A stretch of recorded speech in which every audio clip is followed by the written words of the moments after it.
Vamos ao conceito de entalpia. Entalpia é uma grandeza que informa a quantidade de energia de um sistema que poderia ser transformada em calor em um processo a pressão constante. Então, graficamente, o que a gente tem aqui eu tenho entalpia, que é dado por H, e aqui a gente está vendo que a entalpia inicial ela é maior do que a entalpia final. Então, a gente está vendo que há uma diminuição de entalpia no processo. Significa que, se eu fizer a variação de entalpia, que é o que? A entalpia final menos a entalpia inicial, como a entalpia inicial é muito maior do que a entalpia final, então a gente vai ter aqui um ΔH menor do que zero.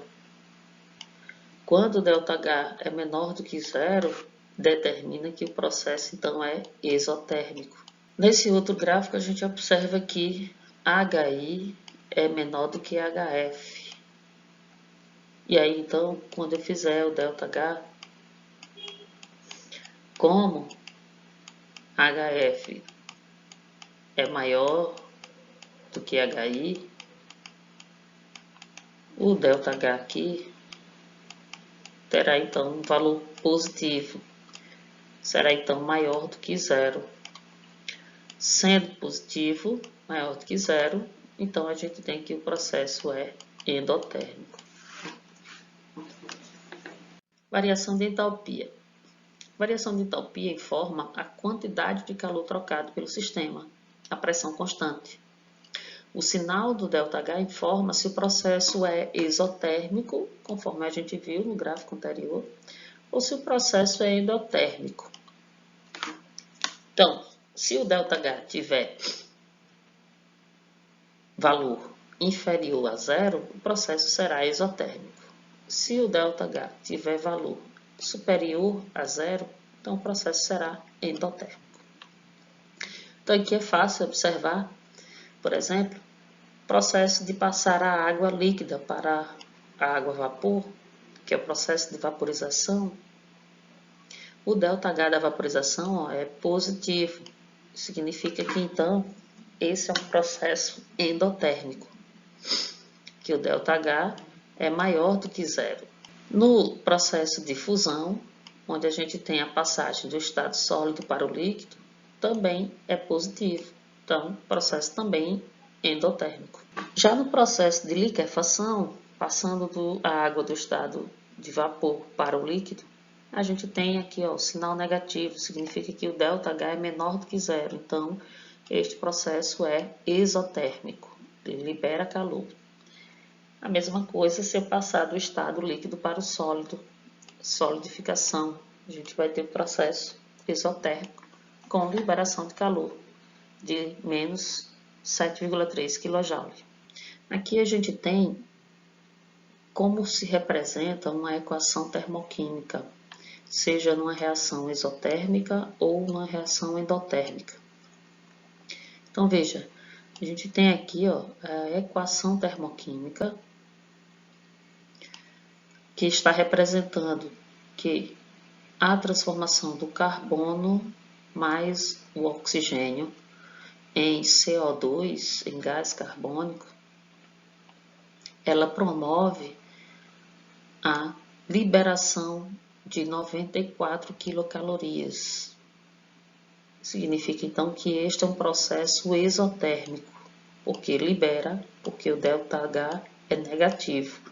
Na reação endotérmica, como exemplo, a gente tem aqui a molécula de água, que ao se quebrar em gás hidrogênio e gás oxigênio, ela absorve um total de 41 kJ.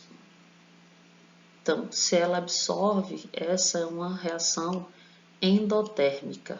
Então, a gente tem como exemplo de reação exotérmica aqui a queima da madeira, né? A fogueira.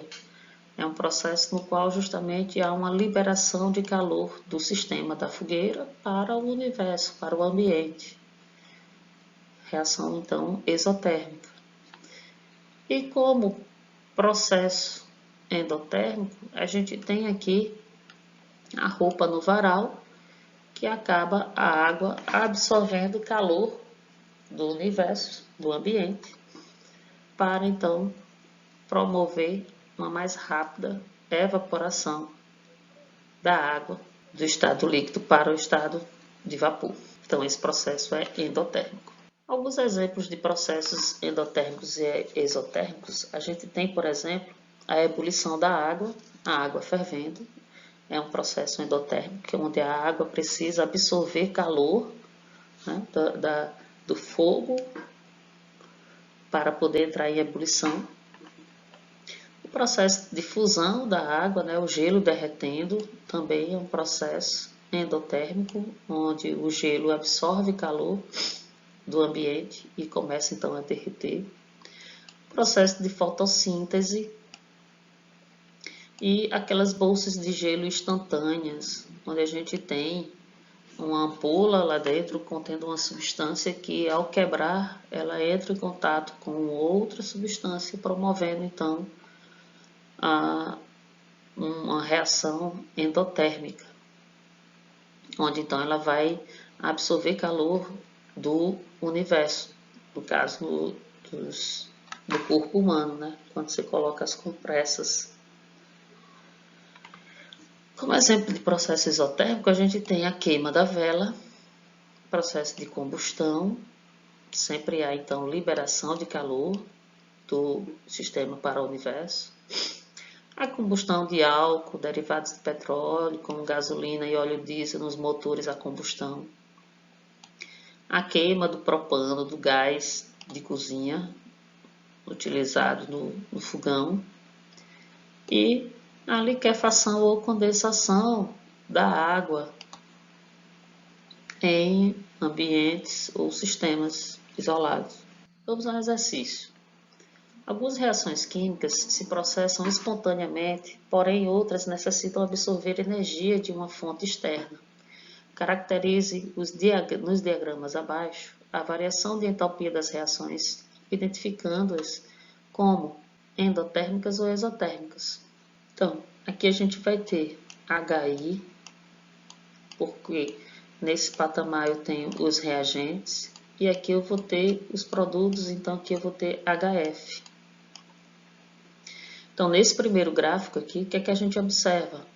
Na hora que eu fizer o ΔH aqui, eu vou ter HF menos HI. O que a gente observa é que, como HF é menor do que HI, então ao fizer a subtração de HF menos HI, a gente vai ter o ΔH como um valor inferior a zero. Então, quando o ΔH é menor do que zero, a reação é exotérmica. Já aqui, a gente tem que HF é maior do que HI. Então, ao fazer a subtração para calcular a variação de ΔH, então eu vou ter HF menos HI.